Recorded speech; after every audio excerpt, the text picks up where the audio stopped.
Oh guys, good morning, good morning. From Puerto Princesa, babiyahe po tayo. Napunta po tayo ng Rizal, Palawan. Dito pa lang po tayo sa malapit sa Irawan.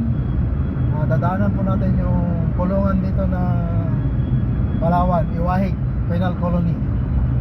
Dito na tayo, dala natin sa sagingan ay ang isang Wigo Black. Solo natin yung ride. Yan. Okay. Tuloy muna tayo sa ating parents at tagal natin hindi nakauwi. 20 years na tayo hindi nakauwi sa ating mga magulang, mga kapatid, mga pamangkin, at yan na ako makapakasyon din sa kanila.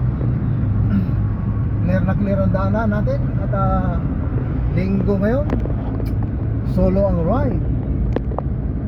Solo ang ride natin mga idol. Dito na tayo. Malapit tayo sa Iwahig. Dito tayo dumaan sa may Crocodile Farm. Yan. Crocodile Farm ng Puerto Princesa, Palawan.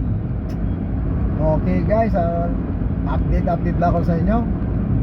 Medyo solo ride at puyat pa. Kababa lang ng barko kagabi ng alas 12 ng gabi. Dumating ang barko ng Togo, Manila to Puerto Princesa. At medyo matagal ang biyahe, malalaki ang alon.